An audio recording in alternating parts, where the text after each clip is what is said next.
Hi everyone, welcome back to Salt and Burn This. My name is... Whoa. Alright then. It wasn't a motorcycle. Hi everyone, welcome back to Salt and Burn This. My name is Sami. I'm Valerie. And welcome back to our Supernatural Rewatch podcast. Welcome back. Closing in on the end of season 3. Oh my god, I know. Oh, wow, it's like really like, what's the phrase I'm going to use? Like ramping up to the conclusion. The other night I was telling my my assistant stage managers a story about when I accidentally punctured my hand with a knife while trying to open up like a mascara for my mother. Like the knife slipped and I literally went through like the webbing. Oh my god! And they're like, "Oh my gosh, that's terrible." I'm like, "Yeah, it was pretty bad, but you know, should be okay." Well, just now, I was cutting a lime for my drink, but all the knives in this house are super, super dull. So the one that I grabbed was like a serrated knife, and I slipped. And so I cut my finger, but not only did I cut it with a knife, I cut it with a serrated knife while cutting a lime. So it immediately poured lime juice into the cut. And it's like this like dotted dash line of cut across my finger because it was a serrated. And I was like, I was like, oh, where are the, ASMs now so I can show them yet another like bloody story. You need to stop like telling stories about when you hurt yourself, because I feel like then you hurt yourself in that same way. In that same manner. Yeah. You're right. I should after. Not. Or at least, like I'm not going to touch a knife in the next 4 days after or next week after I tell the story. I'm going to cut my finger and pour lemon juice in it at the exact same time, or lime juice. I guess no sharps for me. It's disinfected. Tis sterile. We'll just... Well, at least it wasn't maggots. Oh! No dead flesh here. No dead flesh. But I have to admit, after watching Dean eat that burger, I made myself a burger. Good for you. Maggot talk aside, I ate that burger. Yeah. Good for you.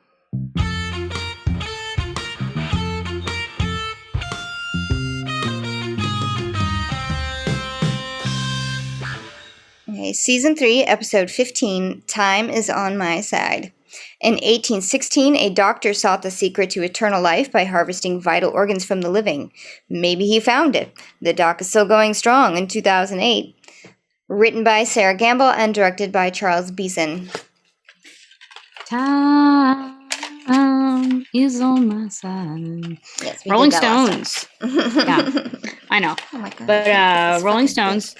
Saying that one, do you need a college degree? There you go. Yes. You're so close. So remember, I was like, the song it's like, if you hear the song, run, because something bad is going to happen. It's because it was from the movie Fallen with Denzel Washington. And basically anytime you heard that song, the like bad guy was creeping in. Basically, like was doing his thing. Oh, okay. As part of the movie soundtrack, or as part of like the bad guy's like own. No, that was his cue. Like he played it on the intercom, and then it was the movie soundtrack. Oh, okay. So it was just one of those. Oh no. Yeah. It was the Jaws music. The shark. Yeah. You never saw it, but as soon as you started to hear that music, you're like, oh no. I've never seen that movie. Jaws. No, Fallen. I have seen Jaws. So this episode has a guest star in it, and he actually becomes a recurring character. So, do you want me to say who it is now, or wait till he enters? But no, you can wait till he enters. Okay. So MapQuest moment. They're in 2 locations in this episode. They're in Erie, Pennsylvania, which does exist. As does Canaan, Vermont. Both are real places. I have no idea why they placed this in Erie, Pennsylvania, other than for the namesake of Erie. It must be. So maybe they could have a motel that was called the Erie. The Erie. The Erie. Never been to either of those particular towns, at least not on purpose. I may have driven through Erie, but I don't think I've done anything or experienced anything. And Vermont is a very long ways away, so. I did mean to do a Google Maps of like how long it was going to take to get from one place to the other, and I forgot. Yeah, my phone's over there. Okay, did you? Well, hold on. I can. Holy crap! It's like almost 10 hours. Like a whole day. Yeah. All right. That's a long drive, and sorry, that's a long drive to go on a quest. Yes, on a side quest. It wasn't even the main quest. It was this. Right? Oh, I'll just hop over here real quick and take care of this thing that's been bugging me. Yeah. Okay. Oh my god. So the recap. So, yes, our recap. Our then have a bunch of the same stuff. The evil sons of bitches. Lilith is coming up a couple of times and that she wants to kill Sam. They're trying to find who holds the contract on Dean and killing anybody that says, no, I don't have it along the way. Right. Bella stole the cult. Mm-hmm. Dean doesn't want to go to hell. That's about it. Mm-hmm. So now we're in Erie, Pennsylvania, and there's two douchey plastic surgeons leaving the hospital. I was like, they're walking out to their nice cars and like bad mouthing their clients. Yes. Like the lovely people who pay your salaries and you're bad mouthing them. You're plastic surgeons and you're like, oh, these women, they just want to stay young forever. Right. It's like, well, go fuck yourself is what I really felt like saying. Yeah. I did not feel bad about what happens later, which is when one guy is like packing up his trunk. But the camera's behind him, breaking a lot of twigs. Twigs are snapping all over the place. He looks over his shoulder, hears a twig snap, but doesn't see anything. No. And then all of a sudden, a mysterious figure shows up, shoves him inside of his own trunk. Safety note here. Most new cars come with a safety release, so you can never be trapped in your trunk. Just so. Well, he's probably too stupid to realize that. Yeah. And if it's an older car, you can always kick out a taillight. But that was just my safety note. So for our listeners, if you're ever thrown into the trunk of a car, check for the pull or kick out a taillight. Yeah, that's funny. I just watched CSI sometimes comes on this like one channel. It's like the mystery channel. And it was the episode where one of them gets, kidnapped and thrown inside of her own trunk. And she kind of... She does, like, they show her, like, oh, I know how to undo the zip tie on the back of my hands and, how to open up the trunk to look outside. Oh, the car's going too fast. I can't do anything there. And then from the inside, she takes out something. That was kind of hard to tell, like, what the fuck she was doing there. But so, yeah, it's just like, oh, see, you can escape your trunk. You can escape, or just get a hatchback. And then you won't have to worry about that. So anyway, time lapse. So, he shows up bleeding into an ER with a very just, a casual nurse just being like, oh, don't worry. I've seen it all. As he's bleeding, from his hands. He's staggering into this like emergency room, bleeding. And she's like, oh, let me see. It's okay. It's nothing I haven't seen before. And he's like, no. And she takes his hands away from his stomach to like look at his wound. And like his innards just go and spill out onto the floor. You just hear them just like plop, plop, plop onto the floor. And then she is not so casual. That's obviously not something that she has seen before. A lot of screaming. And I literally wrote, guess this wasn't something she had seen. Because she screamed a lot. Title splash.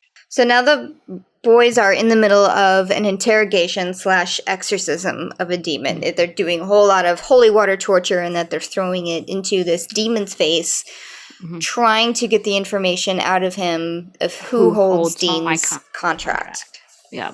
And the demon's playing it tough. He's being all mouthy and flippant and, I got it from your mama when I bent her over in hell. And he says, you can do whatever you want to me. Splash more holy water on me. The only thing I'm scared of is the demon who holds your contract. That's I fear that. What would happen to me if I said anything?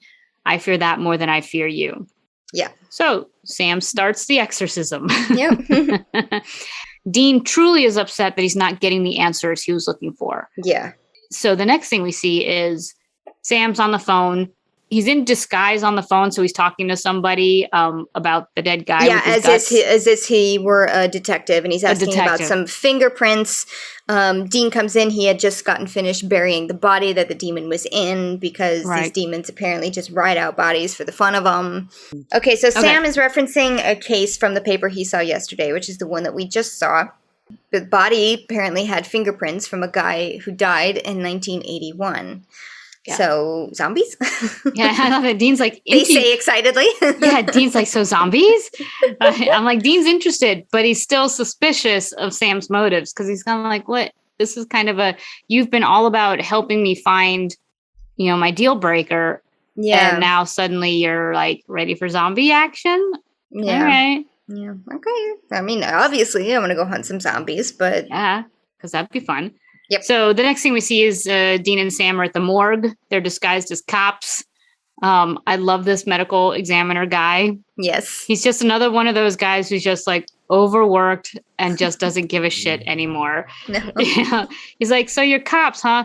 And you're morons. And he's like, no, we're very smart, because they asked him whether or not they're like, so tell me about his intestines being ripped out or his liver being ripped out. And they asked if there were any teeth marks, where the liver was removed. Right, and that's when he just looks at them like, are you fucking kidding me? Yeah, show me your badges again. You obviously didn't read my report, because as he pulls the body out, the liver was surgically removed. You can see a very nice slice across the part of the body where the liver is.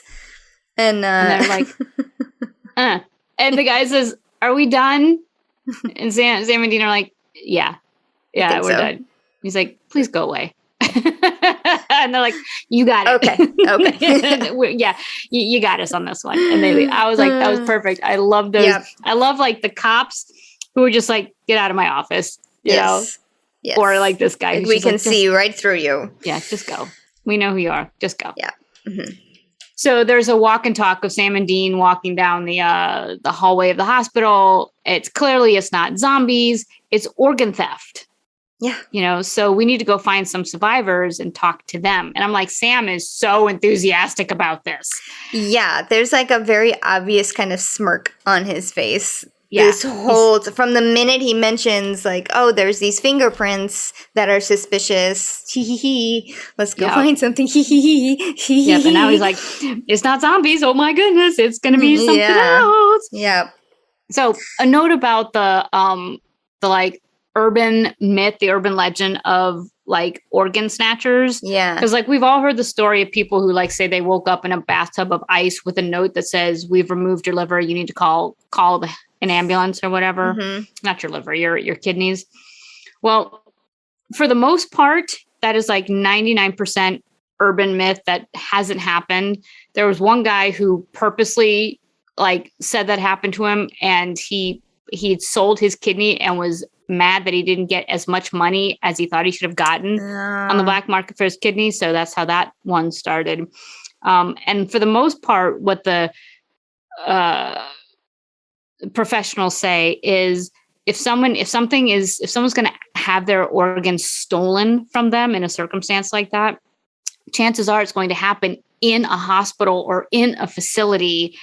So done nefariously, but within the structure of a hospital, just because you can't just cut out someone's kidney and stitch them up and stick them in a bathtub of ice. It just doesn't work that way. Well, that makes me feel better about being in a hospital.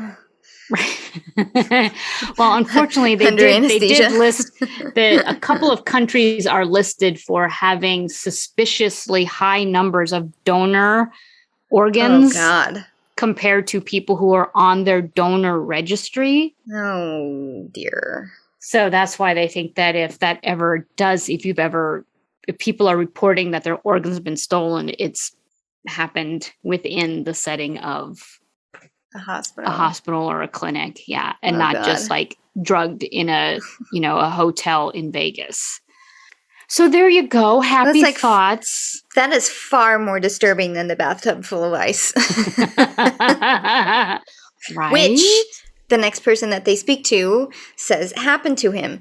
He has a zero patience for Sam and Dean's questioning, even as cops or detectives, whatever they are, masquerading as at this point. He just is like, I just got my kidney stolen. What do I remember? I remember waking up in the hospital with my kidney stolen. Oh, right. Did it hurt when I got my kidney stolen? Yeah, yeah, it did. Yeah. Is me telling you how this happened going to get my kidney back? No. And I was like, good point. I wrote down. He's like, well, finding the guy helped me get my kidney back. I was like, oh yeah, good point. Yeah. And the motel. I didn't notice anything about this motel this time. Like nothing stood out to me. No, I noticed the wallpaper in another scene later. It's kind of like this pale coral, maybe like hibiscus type of flower, but like a big flower pattern all over the wall. Yeah, it just didn't stand out to me. Just like a 70s tropical-ish. Yeah. Okay, so Sam is doing the research. Dean is eating a sandwich. Eating a burger. In Sam's research, he found out that he called him Mr. Giggles. I assume that was the happy kidney Is guy. it going to get my kidney back guy? Yes. Yeah. His sutures were done with silk, and the last time that happened was in the early 19th century.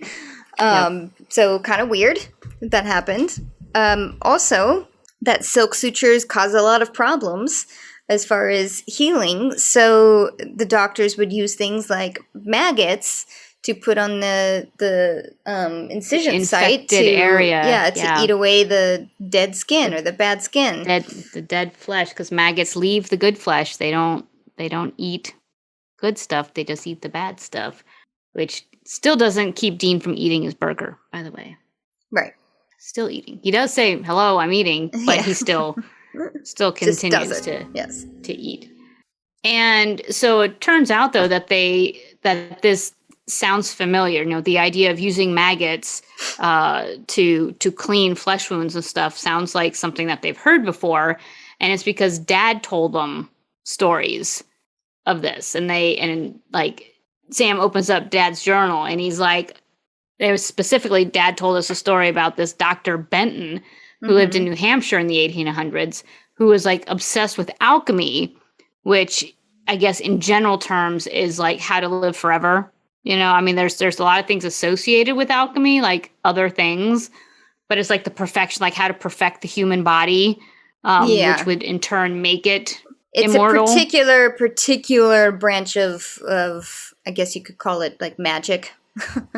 Like I always just associate it with potions. I don't know if that's true or not, but I always thought it had something to do with gold, like turning things into gold. That's what I thought alchemy was. And I've got this, I looked up this little snippet and it says, alchemists attempted to purify, mature, and perfect certain materials. Common aims were I'll just not even try to say it. The transmutation of base metals, i.e. lead, into noble metals, into gold. So turning like lead into gold. That's what I remember reading about as a kid. Yeah. But then it says the creation of an elixir of immortality, the creation of panaceas able to cure any disease, the perfection of the human body and soul, which thought to be the result of alchemy. So I guess if you want to generalize it, immortality is one of their goals through magic. Sure. That could be a branch of alchemy. I know that there's a sort of a character. He's more mentioned than he is. I don't think he's ever shown. In Harry Potter, they speak of an alchemist who has found like the way to live forever. But there's always a price. There's always a price when it comes to immortality. It's in the first one, if you've seen the first movie. The Sorcerer's Stone, that is like what they're referencing to is like that stone alchemy. Is a part of the formula or the process in which you can live forever. I think they also reference alchemy or use it in the video game World of Warcraft, which I used to play back in the day. I think that could be one of your characters' professions or something. Because you could be a class, alchemist. So you could be a warrior, or you could be a mage, or you could be a druid. But then you magician. Can have little side things. Like you can be a leather worker, or you can be and I think you could be an alchemist. I might be making that up, but it's it's kind of sparking some like long distant memories from my youth. Like, oh yeah, I kind of remember doing stuff like that. Not Rumpelstiltskin, so that was the other thing I was thinking of, because he turned straw into gold, right? He spins it, yeah. Anyway, so he is an alchemist and obsessed with living forever. And at some point in 1816, he just abandoned his doctoral practice. But then 20 years later, people just started showing up either missing or dead or missing body parts. So I guess he found the way, you know? Yeah, he would take body parts from people as his wore out. Yeah. So my question is, though, about the idea of what this guy was doing, which is, I understand, you know, things start to wear out, you replace it, you know, like a car. Why didn't he just like replace the whole body, like his whole body? Why didn't he just like replace, like, what was the one thing about his body that had to remain the same in order for him to have this immortality? And if that's the case, why not just take like a super awesome, you know, healthy body, and instead of like replacing it part by part by part, unless that was part of the alchemy? It could be part of the alchemy, but wouldn't that be kind of hard to do? Like replacing yourself? Because he does it physically. Like he's surgically removing these things, right? Right. Mm-hmm. So you'd have to like, I guess, put your brain inside of a whole body, and I don't know if that could be possible, because you know you could cut yourself open, you know, to then take your brain out and then. But I mean, that's my question, because it says later that John thought he killed this guy by cutting out his heart. Yeah. So clearly that didn't work, because he was able to then find another heart. So his body existed without a heart. So I don't know, Valerie. I'm not an alchemist. I can't answer this question for you. Sammy. All right. Well, that was just my question. Is why not just replace the whole body? But turns out John had hunted him, thought he killed him by cutting out his heart, but that was a failure on John's part, but John didn't know that. Apparently, they tell this story in one of the comic books, and it's called a prequel series, but it's called Supernatural Origins. And this one, like John's encounter with this guy, it occurs in the 4th issue of the first like release. Oh, okay. Which I haven't read, but I would like to. Now you've got me intrigued. Yeah. Dean's still eating, by the way, with all this talk about replacing body parts. Yes, because it just gets worse and worse and worse, because he's like, oh, the doctor likes to live near bodies of water because that's where he dumps all of the gross liquids from body parts. And Dean pushes through. He's just like, you know, he's like, oh, baby, okay. I can't stay mad at you. Take a big chomp out of his burger. And, you know, I'm kind of the same way. I'm not easily grossed out when it comes to eating, because if it smells good and it tastes good, I'm going to eat. So I kind of get where Dean's coming from. Yeah, I'm the same way. Okay, cut to later that night. Yeah, a nighttime runner. Another nighttime runner. Doing like all the nighttime runner things, you know, checking their pulse on their little electronic heart meter that they have on their wrist, which I'm sure was newfangled at the time, you know, their Fitbit. He's like checking his breathing, and, you know, not just a jogger. This guy was running. So he was tip top shape, I guess. And while he's doing his like end of run routine, he gets grabbed from behind. And he wakes up strapped to like an old-timey surgery table. It's lit by, you know, old school lanterns, just surrounded by old-timey tools and jars and maggots. A jar of maggots. And we can hear his heart monitor beeping slightly faster, and they show it to us, and it's definitely not his resting heart rate. It's definitely above his resting heart rate. We see surgical tools, but he's clearly not in a sterile hospital. No. You know, and granted, he's also got his head strapped down to the table. Yeah. And then old Patches arrives. That's what I called him at first. You only see, I mean, he's got a mask on. Good for him. And an apron. And then that's about it, as far as personal protective equipment. Yeah, but he's got like facial scars. He's got a milky eye. Mm-hmm. The surgical mask he's wearing looks to be dirty. And I'm like, why are you even wearing a mask? Knowing what you're about to do, why are you even wearing a mask? Well, in 1816, that was considered safe, They didn't shower very much back then, so, it's just like, whatever. I'll keep you safe while I gut you. And he proceeds to slice this guy open, no anesthesia. Not only does he slice him open from just sternum down to his belly button, but uses a rib spreader on him. Yeah, it's the noises of the ribs cracking that got me. Yeah. And this guy is still awake watching this, feeling this, and Dr. Patches reaches into this guy's chest and pulls out his still beating heart, shows it to him, and then his little wrist heart monitor is like beep, beep, beep, and flatlines. So wow, that's a really good heart monitor he's got there. But so the guy dies after being shown his own beating heart being torn from his chest. The guy dies. And I go back to the question of why wear a mask if you're just going to rip the guy's heart out of his chest anyway? Maybe it's for him. Maybe he's like, I don't want to breathe in any of this body fumes or whatever the fuck comes out of your chest when you rip it open. All right. I'll go with that. But that's fine. I thought this was pretty cool, the effect of the heart and the open chest. That was pretty cool because they didn't overdo it. Yeah. It was very simple and rustic, slightly brutal. Yeah. Yeah. And I love that you call him Patches. I don't know if we really explained it, though. I mean, he's got scars on his face, but the skin where the scars connect is not the same, color. There's, different color skin. So his skin is clearly, his face is put together from different people's skin. Yes. So I think like Jeepers Creepers. Is that the movie that the monster does that in? Yep.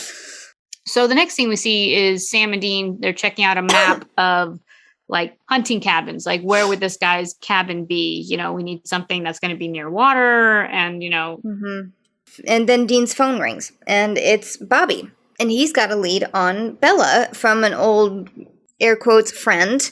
Who did say that he had a British woman asking about some items. She used an alias that Dean has heard before. And he's in, how do you say it, Canaan? Yeah, they call it Canaan. We always called it Canaan, but on the show they call it Canaan. Okay. Vermont, but just make sure you bring a bottle of Johnny Walker Blue when you go to see him. Yeah, the guy's name is Rufus Turner. Oh, I didn't say that. I'm sorry. That's okay. Yeah, so who's apparently an ex-hunter, or and again air quotes on the ex-hunter from Bobby. Bobby even is air quote hunter back in the time, and because it's Dean, he misunderstands what Rufus's name is. And so Bobby says the guy's name is Rufus Turner, and Dean's like, Cleveland Steamer, which I knew was something dirty, but I looked it up. I looked it up anyway. Oh no! Yeah, do you know what it is? Yeah, I know what it is. Yeah. Well, here's the don't describe it. Okay, I didn't know that it was a two-parter. I'm just gonna say I knew what part 1 was. I didn't know there was a part 2 to the process of an actual Cleveland Steamer. So I'm like, oh, well, I learned something new today. Good for you. Good for me. Good for me. I did not realize it was a 2-part process. Yeah, just take a look at Urban Dictionary and you'll find out all about it. I'm good. I'm not going to. I heard about it from Family Guy. It's something that I know exactly what episode that is. Yes, when Peter is a prostitute in the car and just listing off his menu items of things that he does. Oh my god, that's exactly where I got it from. I learned my sexual deviancy from Family Guy. Anyway, so Dean's like, boom, we got her. Let's go. And Sam's like, what are you doing? The Colt is gone. She sold it months ago. we got to stay here. And there's some bickering back and forth. And finally, Sam blurts out, it's like, but this could be your cure. This could be what saves you. Right. Not the cold. We don't know if she even has the cold anymore or if, she'll be gone by the time that you get there. But here, he's learned how to live forever. Yeah, and if you live forever, you can't die, which means you can't go to hell because you got to die first to go to hell. Right. So this is my way of trying to save you. Yeah. Yeah, and of course, Dean is like, this is what you've been after the whole time. Yes. You knew it wasn't zombies. You knew it was this doctor guy, and you knew about it because, obviously you've got Dad's journal.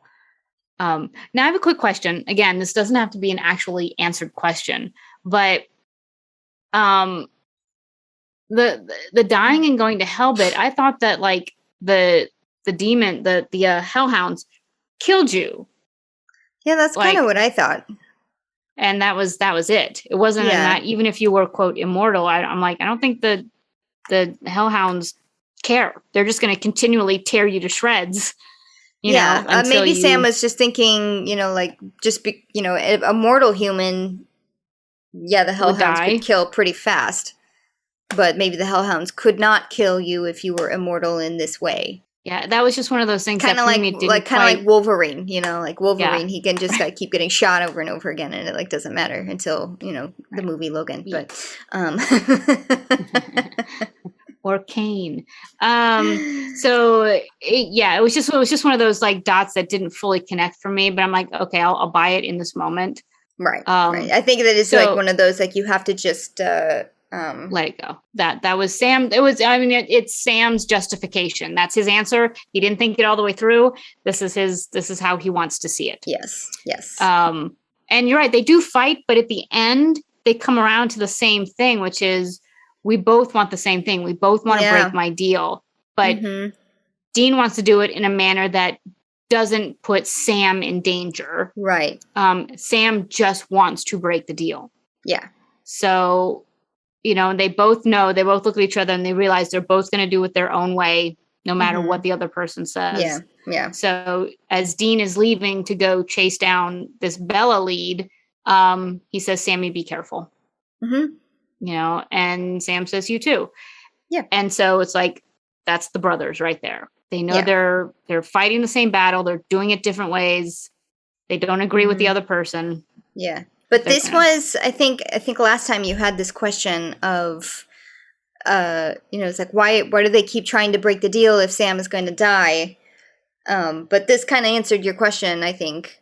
According to Bobby, if you kill the demon that holds the contract, it becomes null and void. So there are no more, including all the terms and conditions of the deal. Right. So that means Sam won't die either because the contract is, that party is dead. So, out. Yeah. Yes, exactly. No one holds the contract, so therefore done. Yes. Good answer. So Dean goes to Vermont, 10 hours, bangs on the front door of this house. And there's tons of cameras and security, but the person who answers the door only talks to Dean through an intercom, through this old intercom. He doesn't actually come to the door. And so Dean has to have this conversation with an intercom. It's also mostly monosyllabic answers yep, nope, yep. Who are you? Yeah, exactly. And Dean gets a little frustrated and does, I forget what he says exactly, but he says something that makes Rufus finally open the door. Yeah. And gives Dean a lesson in manners. He's like, you were the one leaning on my door and you're telling me to, I forget what he said. Well, he just said something like, look, man, I need your help. And then Rufus is like, I don't owe you anything. I said that I would let someone know if this girl showed up. I did it. Done. I'm not going into anybody else's business. So enter Rufus. This is actor Stephen Williams. And I know Stephen Williams from a number of shows. I know him from 21 Jump Street, which was, the show that Peter DeLuise, who was just in the last episode, he was on that show. He played Captain Fuller. He was Mr. X on the X-Files. He was a character who was actually an advocate of Mulder and Scully. And then he was also on Stargate SG-1. He played General Vadrine on a handful of episodes. He's obviously done a million other things, but those for me were the three big shows: X-Files, 21 Jump Street, and Stargate, so which are like my shows. I didn't check to see if he had been on Psych, which now I'm kicking myself. I should have. And he's wonderful. And he always has this edge of badassery. Smart, like sharp, and just like just a tough guy. Smart, edgy. Yeah. You know, and I love Stephen Williams as an actor. So I was very excited to see him as Rufus. Apparently he was in the Blues Brothers too. Oh my gosh, he was. We should sit and watch that together. We should. Dean whips out the scotch. He's like, what am I supposed to do with this? And then all is good. Doors open. Dean walks in. So the next thing we see, it's obviously been some time that they've been drinking this Johnny Walker Blue label. Rufus has opened up to Dean. He gives him the Bella details, that she wanted to buy a couple of things from him, but he needed time to go and find them, which I also think is weird. But he also mentions that he knows about Dean's deal. And then he also slips in, he says, the cult won't save you. Yeah. So Dean has to sit there and be like, well, A, how do you know about my deal, for one thing? And then how do you know about the cult? You know, and what my goal was here. Like, how do you know we needed the cult, that the cult won't save me? Right. And I wrote down, I was like, man, Rufus is a bit of a pessimist, eh? That's exactly what I said. He said he's a pessimistic realist. That's what I wrote at the end of this whole exchange. Because he doesn't tell Dean how he knows. He just says, I know things. And you just got to take his word for it, because he really does know things. Like, he knows all about Dean. He also knows all about Bella. He grabbed her ear print, which apparently is like usable as an identification in because she had her fingerprints burned off. Yeah. And was able to get like all these files on her. In the UK, because in the US they don't recognize that earprints are like that's what I said. In Britain they use it as an identification tool. Before Dean is like looking through these files, Rufus is just, you're not going to have a happy ending, because there is no happy ending for people like us. Look at me, like this is going to be your future. Yeah, there's always going to be something hiding around the corner, even if you get out of this one, but you won't. Right. Yeah, he says, I'm what you have to look forward to if you survive. And then he's like, but you won't. Yeah. Like, damn, Rufus. Yeah. So cut to Sam in the woods somewhere, tall grass, field, stream. He's in a rental car, which when he gets out, he takes the time to lock it. He does the beep, with the key fob. I'm like, why? You are literally in the woods in a rental car, but it's Sam. And goes off looking, I guess, for the doctor. He's like scouting some locations that, he's like, I think this could be the doctor's place. And then a little bit time later, he does actually find it. It's nighttime. He's got his flashlight out, and he's stumbled across a lived-in cabin with a lot of, suspicious old-timey things, including Doc Benton.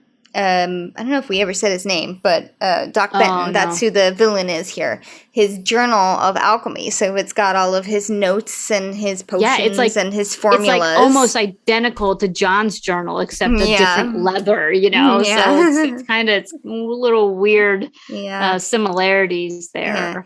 Yeah. Sam also finds a cellar, goes down into it. Finds the dead guy that we saw earlier with his heart having been ripped out. Jars and jars and jars of things everywhere. Yeah. I thought that was going to be like a jump scare moment because Sam goes over and like checks the guy's pulse. Yeah. And I thought it was going to be like, maybe he's still alive. But he's not. He's dead. He had his heart ripped out of his chest. However, then in another room, he sees a woman with her wrist strapped to a table, open and bloody and covered in maggots. and checks her pulse, and here's your jump scare. This is the jump scare, which I was like, oh, it's not going to happen this time, which of course it does. Yep. So she's alive, and he, she goes to scream, her eyes fly open. She goes to scream, and Sam's able to like slap his hand over her mouth, like, shush, shush, shush, I'm here to help you. I'm here to help you. Don't scream. And to her credit, this poor woman who's being tortured doesn't scream. She's suffering, she's crying and whimpering, but she's doing her best to not cry out in pain, because I think she realizes Sam is trying to actually like undo her from the table. And rescue her. Yeah. In the meantime, the doc has come home and makes enough noise that Sam hears him and is able to actually escape the basement with the girl before the doc like comes upon down. Them. Yeah, because he hears them too. He hears like noises and the girl whimpering, and then makes his way down. And this is where we see the doc's full face for the first time. Because he's not wearing the mask. Yeah, you can really see how gruesome and patched up fully patchy. His face is. Yeah, and like big scars. There's nothing neat and tidy about the scars holding his face together. He did not care what he looked like. No. Kudos to the makeup department. I thought that they did a very, very, very good job with this, and that it looked real and not too cheesy. Just gruesome enough. It doesn't look like a cop out of like Frankenstein or Frankenstein's monster or anything like that. Right. It looked stitched and looked real.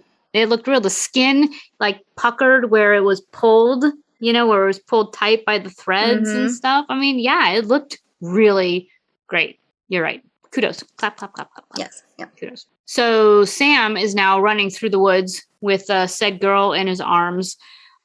Stops at the car, takes out his fob, beep, beep, unlocks the car. I don't know why. It was just something that stuck out to me. I was like, why? But okay. Gets the girl in the car, starts the car, tries to leave, and then the doc runs out and is like trying to prevent Sam from leaving. Yeah. Sam throws the car in gear, runs the doctor down, like full on does it. He like aims. He's like, boom. Yeah. And you hear the crunch. Yeah. Well, we should note that the doc like punched his fist through the car window, and then started slamming Sam's head against the steering wheel. Doc is not only like a guy who can live forever, but he's super, super strong. Yeah. Yes, as Sam runs him over, gets up. And like adjusts his broken neck. Back to normal. All right, crack. All right. And we see the taillights, driving off. See the taillights driving off, and then you also see in Doc's eyeball, the cloudy one, it's just like starts bleeding. Leaking. So his eyeball got damaged in this car running over him. So the woman who played the woman, her name is Kalina Kiff. She's not an actress. She was Kim Manners' like assistant, like camera person, I think. Hold on. Well, she is an actress, but her job on this show was as an assistant to Kim Manners. And she'd only been working on this show for 2 weeks when they threw her in this role. Oh my gosh. She was great. I felt her panic. I felt her pain. I mean, I thought she was great. Yeah. And she those are real maggots covering her arm. I honestly don't know if I could do it. I don't think I could do it. I bet you could. Because, I mean, maggots, I hate to say it, but they're given a bad... I know they are, and I know they're a very, like, unnatural, like, part of life, but... They're still gross. They're still very gross, and there's a couple times where I have this, like, little compost bin that I have get sometimes maggoty. Taken too long to take out, and you open the lid, and there's just a bunch of creepy-crawly, squirmy things in there, and I'm like, I just throw this away. I told you the time where I left potatoes. Like I was gone for the summer, but I left potatoes in my pantry drawer in LA. So when I came back 4 months later, they weren't even potatoes. It was literally a drawer full of writhing liquid and maggots. Ugh. And I It took me Burn it down. Took me 2 months to even bring the drawer back inside. Wow. And then for 5 years, I didn't use that drawer. Yeah, I kept it closed, and I didn't use it for like 5 years. Yeah, it was. Oh, that was the worst. That was actually one of the worst. You want to talk about jump scares? Yeah, because I was like, I had been home and I'd noticed there was more flies in the apartment. I was like, are they coming out of the drains? So I was like pouring hot water down the drains and stuff like that. And I was like, there's just a lot of bugs, and I don't know what made me do it, but I went and opened that drawer, and the scream, I don't, you've heard me scream once or twice. That was like a guttural, it was terrible. It was terrible. It was terrible. It was terrible. It was terrible. And the ninja moves that I did in order to try to get the drawer I'm sure. Closed again. And then you just kind of stand there like looking at it like, oh fuck, I'm going to have to open this again, and I really don't want to. Yep. And then you have to psych yourself up to be a, yep. Mm-hmm. Anyway, enough about maggots. Okay. So, back in Canaan. Anyway, Bella shows up into her nice, bougie little hotel room. And as she enters, Dean wastes no time in cornering her. He does not mince any words, even though she's like trying to do her little furtsy thing. Nope. Where is it? She says that the colt is gone. He doesn't believe her, of course, so then he just starts tearing apart the room looking for it.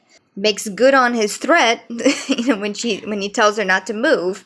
Yeah, by shooting towards her when she moves. Yeah, she's like inching towards the door to sneak out, and he's like blam and shoots a hole in the door right by her head. Yeah. And he's like, I said stay put. Yeah. When he doesn't find what he's looking for, he then turns his like venom on her. Mm-hmm. And, and basically throws everything that he learned about her from that folder in her face and accuses her of killing her parents. Mm-hmm. But too bad her parents died in this fiery car accidents, or else we would have been, we would have been able to tell that the brake lines have been cut, and little Bella, somehow manages to not only kill her parents, but, inherit all of their money at the same time. And she's just kind of standing there taking it. And there's this flashback. We do a flashback to Bella as a child. And all we see is this little girl who's sitting on her bed with tears running down her face. A man walks into her room, closes the door behind him. And we just see the slow turning of the knob as he shuts the door. And you just kind of hear her. I think I want to say I heard someone like a whimper from the girl. Yeah, I heard her. So Bella was abused by her father, but she doesn't we snap back to the future, back to present time. And she doesn't tell Dean, no, you got it wrong.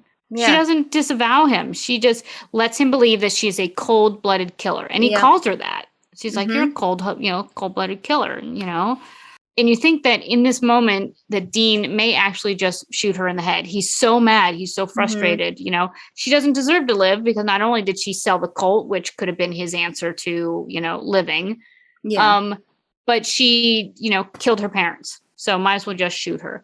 And as he's getting ready to literally shoot her in the head, he happens to notice above her door frame that he just shot through some sort of like twigs or dried plants or something that are kind of tucked into the door frame. And he's like, all right, I guess you're not worth it. I'm not going to kill you. Yeah. And then once he leaves, then Bella uncrumples in her hand a receipt that says the Erie Hotel. So she has yet again done some pocket. Sort of, picked his pocket, found out where he's staying, and then went to make a phone call.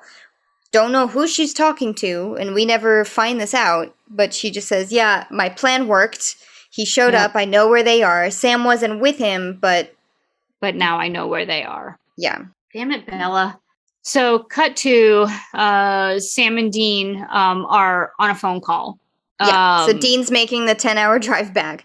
Who knows at what point in this drive he is. Hopefully close. Because when he's on the phone with Sam and being like, yeah, you're right. She didn't have the colt. I also didn't have the guts to kill her. But, I mean, what do we do now? But Sam is excited because he found Doc's journal and has been reading it. And he's like, the formula is here. And it's not black magic. It's not witchery. It's just really, really crazy science. But it's science. If we can figure it out, then we got this. We can do it.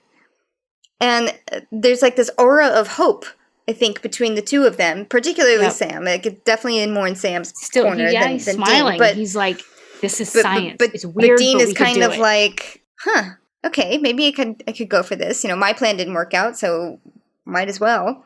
But before they can finish the phone call, then someone sneaks up behind Sam, you know, covers his mouth with assumed chloroform rag. And then that's it. So my question is, I always have questions. How did the doc find him? That's all I'm going to say. How did the doc find Sam? Next thing we see is Sam is now strapped to that wacky medieval table thing. And maybe the doctor found him by the car. Maybe he saw the rental, the license sticker. Plate. Yeah, the license plate on the car. I mean, he has lived for almost 200 years. He knows what a car is. Obviously, you know, he drives it. No, he's been shoving people in their own trunks and like driving it away. Yeah, I just know I wouldn't be able to find somebody, you know. Anyway, it's just a question. How do you find him? It's because he's immortal and he's a bad guy and he found him.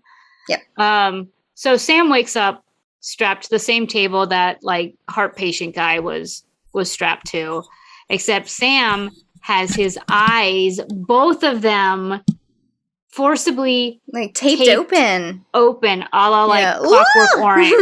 Yes. Yeah. And I literally wrote down, yeah. That is the worst. I'm so ooged out by eyes. Yeah. And like on the table next to Sam's head is this like nasty looking eye gouger outer thing. It's like an ice cream scoop. Well, like a sharp ice cream scoop. The doc has that in his hand, but on the table next to Sam's head. Oh, there's that like knife thing. It's like almost like a pumpkin carving kit thing. And he knows who Sam is. He knows about John's journal. I'm like, because at first I was like, how does he know who Sam is? Oh, he has John's journal. Yeah. And he read about himself in John's journal. So he's kind of gleeful about this little like tiptoe through the tulips, you know, like, oh, look, somebody knows me. Someone's written about me. Yeah. You know, he even says like, this is like a family reunion. Yeah. And then gets ready to scoop out Sam's so he like he heats up that ice cream scoop type of thing, which I'm sure is like an actual like tool to scoop out eyeballs. It looked like an ice cream scoop. Yeah, so he heats it up to sterilize it. And as it's cooling down, this was my justification for his little mini monologue that, you know, he was going on and on about. It's not too long, honestly. It's not that long of a monologue. It's very short, yes. But this is when he like mentions the journal, but he's also like, you know, this immortal life, you know, I got to keep replacing these parts when they go bad, like this eyeball, you know. Yep. But don't worry, you'll probably survive this. So, you know, let's get going. Let's get going. And he doesn't just get close to Sam's eyeball. He is like he gets in mid scoop. Yeah. Oh. And God. You know how your mind plays tricks on you? Mm-hmm. I swear to God, I saw him scoop the eye. You don't. No, but the ball moves. Like the eyeball moves a little bit and turns like red and like starts to pop out. Yeah. And I was just like, no. So I thought I saw it like either start to squirt or start to scoop. And then, but thankfully, like blam, blam, blam, you know, Dean shoots the doctor like 3 times from behind. Yeah. And of course, and so that stops the doctor from, but he turns to Dean and is like, shoot all you want. Yeah. And Dean's like, okay, blam, blam. And shoots him 2 more times. But the doctor, like you said, he's super strong. He's not just, you know, living forever. He was super strong. And he shoves Dean like over a table and into the wall and like leans down to like go in on Dean. And just then Dean stabs him in the heart as the doctor leans in. Yeah. Dean like stabs him with his Dean's knife. Yes. And I thought the exact same thing that I thought the exact same thing that the doctor said, which was, oh, that was a new heart. I thought the same thing. I just put that in. I was like, oh, that was that guy's new heart. Yeah, I know. Oh, no. But Dean, old smarty pants, he had dipped his knife in chloroform. So that means his new heart is like pumping all this nice chloroformed blood through his system. Yep. And the doctor's like, oh, no. Yes. He passes out. See, I thought when I first watched this, because I had just watched an episode of SVU where someone had used, I forget what it's called. It's like a pressurized, like a dive knife. I guess like scuba divers use it. Yep. Where it to kind shoot of sharks. Yes. Yeah, so it kind of like can explode you from the inside. Yeah, I thought that's what it was going to be. Oh, yeah. It's a CO2 cartridge. Yeah. That uses an anti-shark stabber thingy. Yeah. Yes. And it makes your chest explode. Yeah. Someone used it on John Stamos in SVU. I know that episode. Yes. I know that episode. So I was just like, he's got one of those knives and he's going to explode them all over the place. Not realizing that, there's still like 10, 15 minutes left of the episode. We still have some work to do. Yeah. So Dr. Patches wakes up. Now he's strapped to the slab. Yes. Wakey, eggs and bakey. Eggs and bakey. I say that all of the time. All the time. So yeah, he's strapped to his own table. Dean is threatening him to just cut him into little pieces since, stabbing in the heart is obviously not going to work. Not going to do it. And the doctor immediately starts pleading. He's like, I can help you. I can read the formula. I can help you live forever. And Sam totally wants this. Sam's like, we got him. Let's do it. Yeah. Let's do it. But even Dean pauses for a little. He pauses after Doc says that. He doesn't go straight to like slash. Stab, yeah. He pauses, and then Sam is like, hey, dude, let's go talk in the kitchen over here. Sidebar. And, Sam's like, listen, you have 3 weeks left of this deal, which I don't think that we've mentioned yet, but they mention it several times in this episode. Or, 50 years, until like once a body part runs out, and then we can deal with that later. Then right. But this gives us time to figure out the deal. Yeah. Yes. And so Sam is now pleading with Dean, like, let's do this. It's just, a pancreas down the road. It's not that big a deal. Dean's the one who says, no, this is not living. He's a monster. And he's killing people to live like a monster. Yeah. And so this time it's Dean who's saying no to killing people. And Sam, who was willing to actually turn the other way, like turn a blind eye to the need of having to either kill someone or maim someone to help. Well, I don't know if I would go that far. I don't know if he was like, yeah, I'm fine with us like killing somebody or finding an organ to replace it. I think he was more just like, our organs are going to be fine for a while. Instead of just only having 3 weeks to figure out who holds your contract, we can have 50 years to find out who holds your contract. That's how I interpreted it. I did not think that Sam was okay with killing somebody to get a pancreas. I kind of got the impression that he wasn't thinking that far down the road, but Dean was.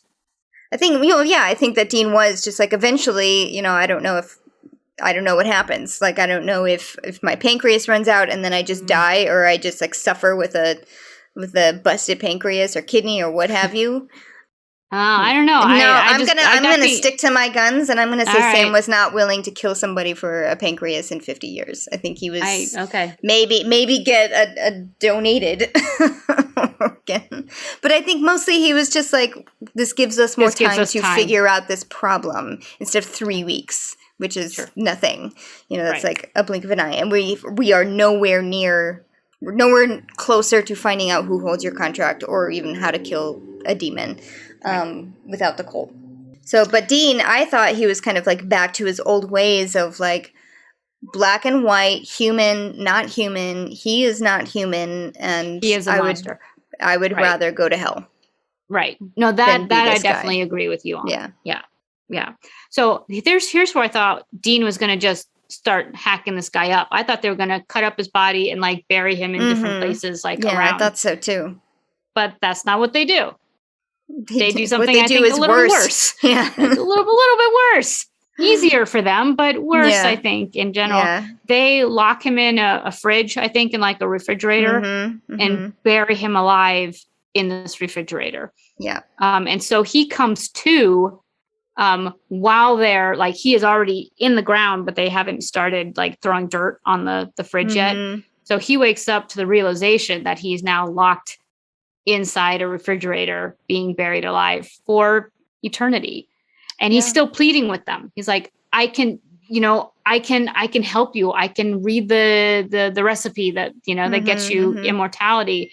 And when he starts to hear the dirt being thrown on his, on the refrigerator, as they start to bury him, the camera kind of pulls back away from the scene and you hear this like, no.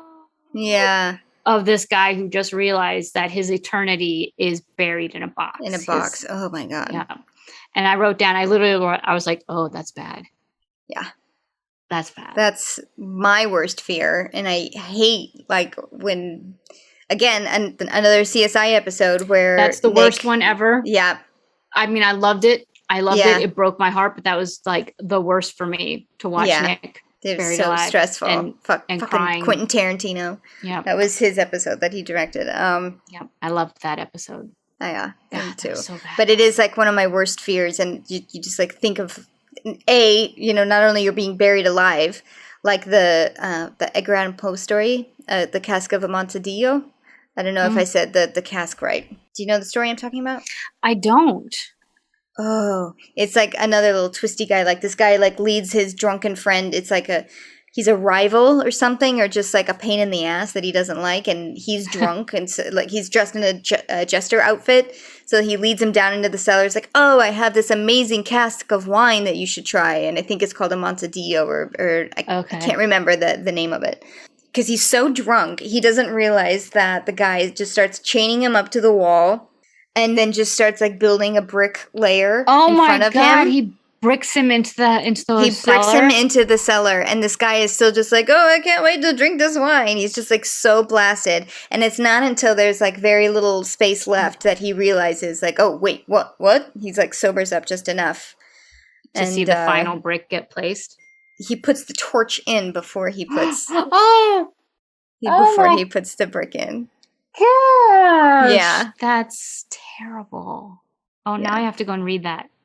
Poe, man, he's maybe sick. Not tonight. Maybe not right before bed. You know what I mean? So yeah, they bury him alive.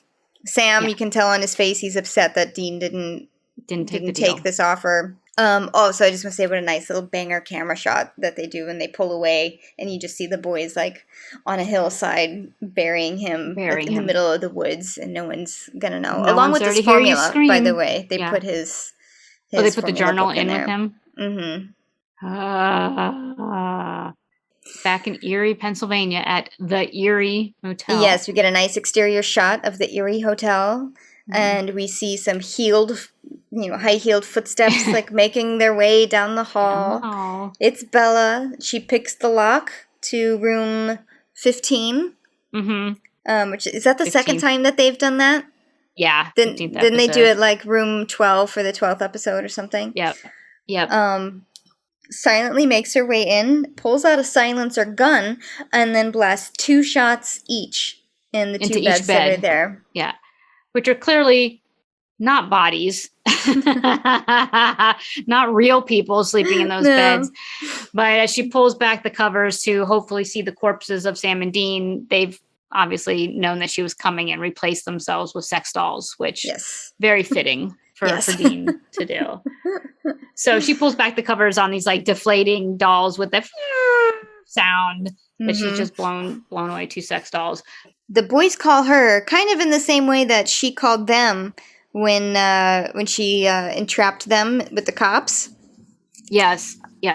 So they're on the road. They're long gone. Yes. They finally got the upper hand on Bella because Dean, who's like, I felt your hand in my pocket and realized that you fished out my receipt. I also saw that herb that was above your door, which is a devil's shoestring, which is used to keep hellhounds at bay.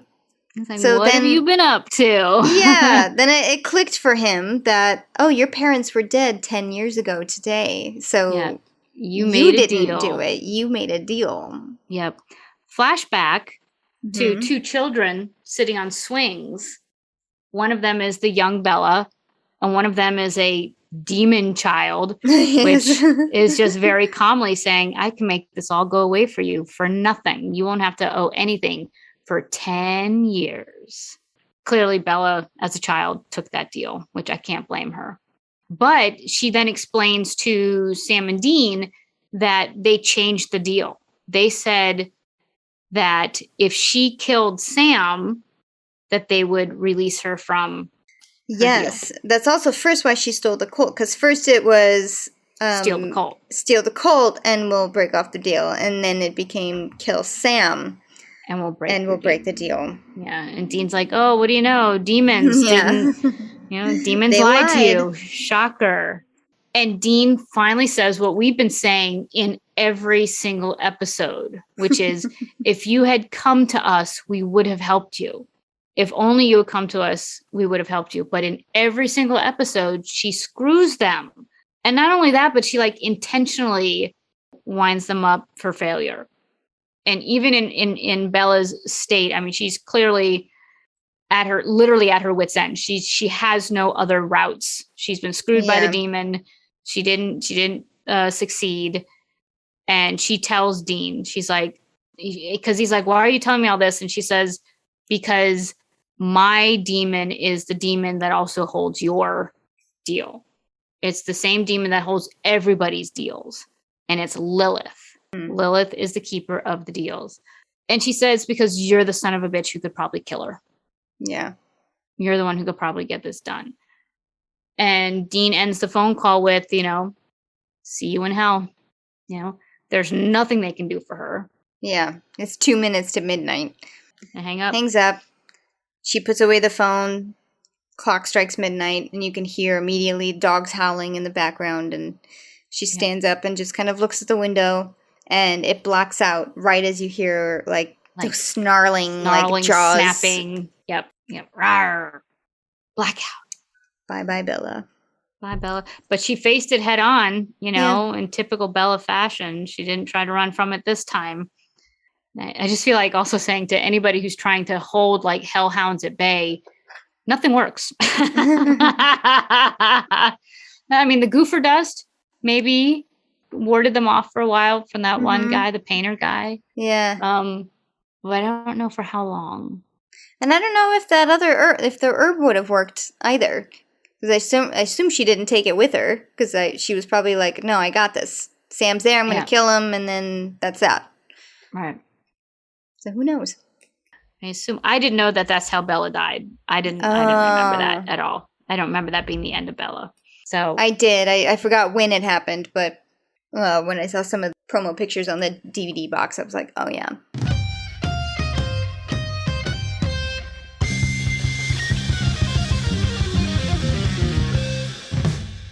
Okay, first off, I want to say this, for me, was probably the scariest episode I've seen yet. Just because of all the jump scares that happen, kind of just the putting yourself in the mental place of having surgery done on you while you're still conscious and awake. The close-ups and the visuals of the heart being ripped out of the chest, and particularly the eyeball one. That one got me. The eyeball one got me.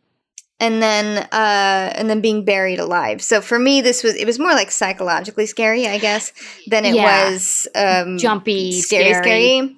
Yeah. Although it did have some good jump scare. It had some well-deserved jump scares. Yeah, no, I really liked this episode. And again, the ending shocked me. I had forgotten about that. Yeah. There's a lot about these earlier seasons that I have long forgotten. Yeah. Because also they don't play them in rotation much. They play the later ones. They play the later ones, and I also think sometimes they skip a handful. Sometimes they'll do 1, 2, 5, 6, 8, 9, They do that with Friends a lot too. They don't play every episode of Friends. But anyway, yeah, I forgot that Rufus showed up at this point. I remember Rufus being around because he does come back often, but I forgot that it was because of Bella and all of this. Yeah, me too. I just thought he was introduced as a foil. Yeah. Yet another brand of hunter. I know. That's out there. So I know that you hate Bella. I feel like she got like such a huge shaft, like from the get-go. They chose to kill her off because they didn't quite know what to do with her. It's like, we kind of made the mistake of her being a little bit too cocky with the boys, and she shot Sam, and, people didn't like that. But then it was just like, how do we keep bringing her into the story? Because, again, this was a request from the network, you need 2 lead females. You have Ruby, give us another one. And, because of all of the other stress going on of the strike that was probably going to happen, and Eric having a baby, everyone was just kind of like, we didn't quite know what to do with Bella, so we just got to kill her off. And I don't know. I feel like she had a lot of potential, and I don't think that she was given the attention that she could have had. And I think that she could have been redeemed, because they kind of do that with some of the male characters that show up later. There's recurring male characters that keep getting in the way, of the boys and being a foil for the boys, and that they get a redemption story, and become kind of an ally. Maybe the writers and stuff didn't quite hit that groove yet, obviously, but I feel kind of bummed that this was her end, and that she, this whole, I killed my parents because they were abusing me. She never got to like vocalize that and put that out into the world. It was just for the audience to see, but no one else knows it was out of self-defense, and this is a huge reason of why she is the way that she is. Right. So, which you're right. I mean, I wish that she actually did get to, or that this comes out as a redemption of her, because it does show you why she leads the life that she leads. And they, in the boat ship one, something by dawn, or 2 by dawn, or whatever. They obviously nod towards something having happened to her in her life. And it's like, I wanted to hear the story, and I wanted the boys to hear the story. But yeah, she doesn't get to tell it. They don't get to learn it. And so she's literally in their rearview mirror now. There's nothing it's that like, this cold-blooded killer, just... She lost us the cult, and now she's dead. Yep. Who cares? So at least we didn't have to kill I don't her. think she's literally ever mentioned ever again in the universe of Supernatural. Right.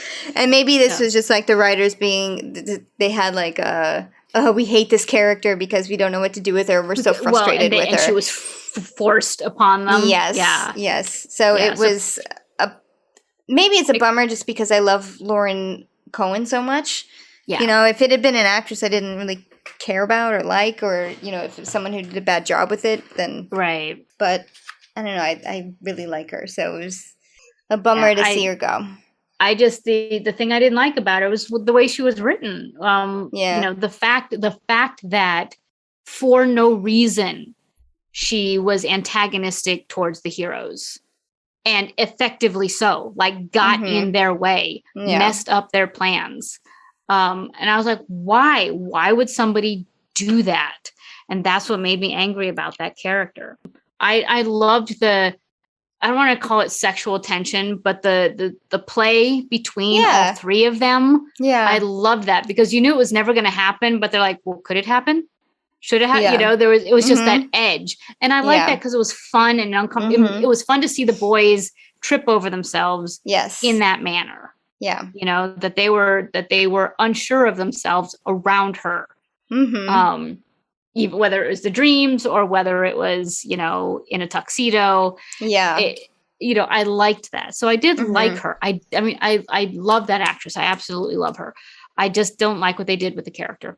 Yeah. And I didn't like the fact that she was just constantly in the way of the heroes. Yeah, yeah.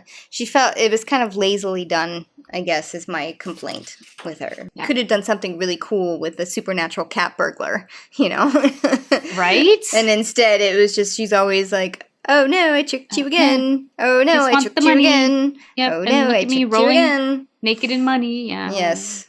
But otherwise, a very good episode. Yes. I'm glad that we got to see Bobby, introduction of Rufus, and the continuing of, well, fuck, they still don't have an answer. I know. Only one episode left, too. I was like, that was an entire episode that they accomplished nothing. I know. They didn't get one step closer.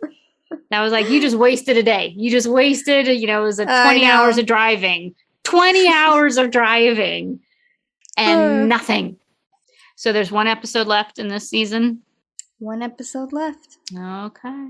No rest for the wicked. And we didn't hear the song played once. So once again, Valerie is wrong with her. And that will conclude our season 3. Wow. And the season 3 went by fast. It did well. It helps that it helps. It's only 16 episodes and not the usual 23, 24. So thank you, everyone, for tuning in to us this week. Don't forget to follow us, rate us anywhere you can on, I think it's just Apple Podcasts and a handful of others, but you can follow us anywhere. Give us a thumbs up. You can also follow us on social media. We are at Salt and Burn This everywhere. We're on YouTube also. Yay! Some newer episodes coming up there. So we'll see you next week for No Rest for the Wicked. I keep wanting to put the ain't in front of there. Sorry, you can play that as the walk away. Ain't no rest for the wicked. Yeah. Thanks all. Bye. Bye.